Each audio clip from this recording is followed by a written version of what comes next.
महाराष्ट्र में रविवार को बड़ा पॉलिटिकल डेवलपमेंट हुआ। एनसीपी के अजित पवार ने दोपहर 2:30 बजे शिवसेना के एकनाथ शिंदे की सरकार में डिप्टी सीएम पद की शपथ ली।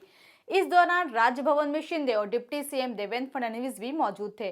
अजित पवार 8 विधायकों छगन भुजबल, धनंजय मुंडे, अनिल पाटिल, दिलीप वलसे पाटिल, धर्मराव अत्राम, सुनील वरसाड, अदिति तटकरे और हसन मुशीफ के साथ दोपहर करीब 2 बजे राजभवन पहुंचे थे। 3 बजते बजते इन सभी को मंत्री पद की शपथ दिला दी गई।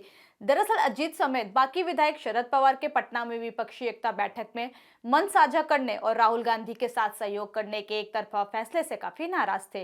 इसके साथ ही अजीत पवार के बागी तेवर एक बार फिर से सामने आ गए हैं, जिससे न सिर्फ एनसीपी में हड़कंप सा मच गया है, बल्कि महाराष्ट्र की राजनीति में भी हलचल सी होने लगी है।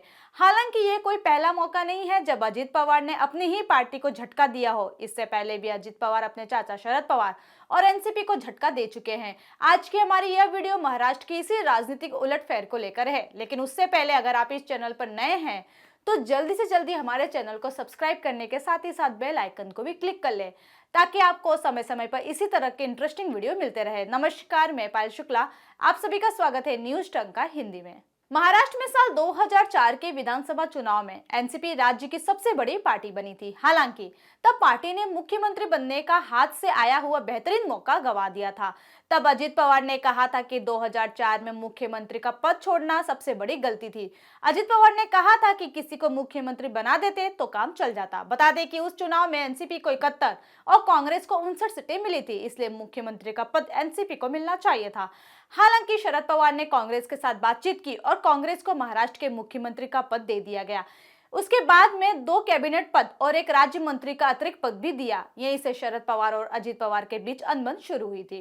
फिर 2009 के चुनाव में भी टिकट बंटवारे को लेकर शरद पवार और अजित पवार के बीच मामूली अनबन हुई थी। हालांकि आज से पहले भी कई मौकों पर अजित पवार के बागी तेवर देखने को मिले। दरअसल 2019 में हुए महाराष्ट्र विधानसभा चुनाव के वक्त भी अजित पवार के बागी तेवर देखने को मिले थे।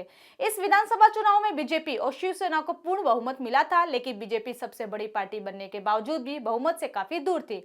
शिवसेना और बीजेपी का गठबंधन था और बहुमत भी उनके पास था, लेकिन मुख्यमंत्री की कुर्सी की लड़ाई में शिवसेना बीजेपी से अलग हो गई।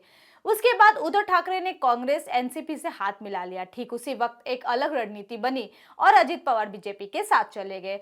तब अजित पवार ने सबको चौंका दिया, क्योंकि उन्होंने बीजेपी के साथ हाथ मिलाया और तड़के ही उप मुख्यमंत्री पद की शपथ भी ले ली।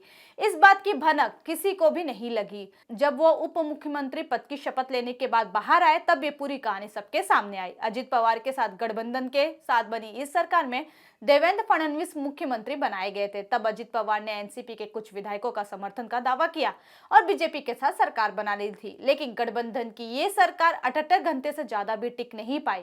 बहुमत का जादुई आंकड़ा ना होने की वजह से उनकी सरकार गिर गई, जिसमें अहम किरदार एनसीपी प्रमुख शरद पवार का था। शरद पवार ने अजित पवार का साथ नहीं दिया, जिससे सरकार गिर गई।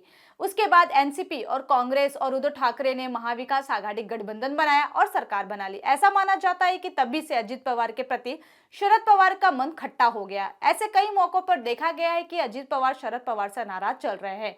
इसी साल 2 मई को जब शरद पवार ने एनसीपी अध्यक्ष पद छोड़ा, तो इस बात की संभावना थी कि अजित पवार को पार्टी की कमान सौंपी जा सकती है। जब पार्टी नेताओं और समर्थकों ने शरद पवार के फैसले का विरोध किया, तो अजित पवार ने खुलेआम कहा कि इस विरोध का कोई भी फायदा नहीं है, पवार साहब अपना फैसला वापस नहीं बदलेंगे। हालांकि 4 दिन में ही पवार ने अपना इस्तीफा वापस ले लिया था। वे इस बात की जानकारी मीडिया को देने आए तो अजित पवार वहां मौजूद नहीं थे। तब इस बात की चर्चा थी कि अजित शरद पवार के फैसले से काफी नाराज है।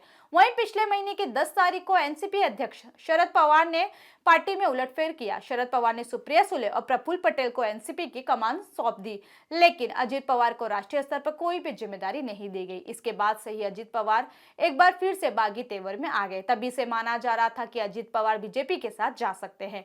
हालांकि कई मौकों में देखा गया है कि अजित पवार के बीजेपी के साथ शुरू से ही अच्छे संबंध रहे हैं। वहीं शिवसेना यूबीटी के नेता संजय राउत ने पिछले दिनों दावा किया था कि एनसीपी नेता अजित पवार बीजेपी में शामिल हो सकते हैं।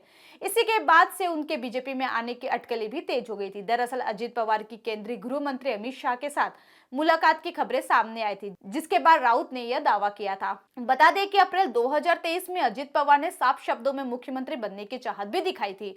वहीं मई 2023 में भी ऐसी खबरें आई थी कि अजित पवार बीजेपी के संपर्क में हैं। हालांकि उस दौरान ये अटकलें चरितार्थ नहीं हो पाई थी। लेकिन आखिरकार 2 जुलाई 2023 को अजित पवार ने बीजेपी का साथ हाथ मिला ही लिया और वो एक बार फिर महाराष्ट्र के डिप्टी सीएम बन गए हैं। वहीं अब भतीजे की बगावत के बाद शरद पवार की एनसीपी टूट के कगार पर भी पहुंच गई है।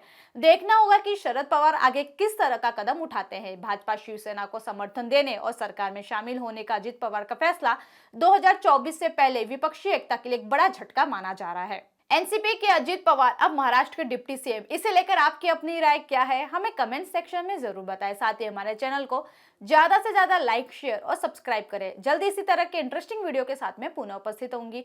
तब तक के लिए मुझे दीजिए इजाजत। जय हिंद, वंदे मातरम।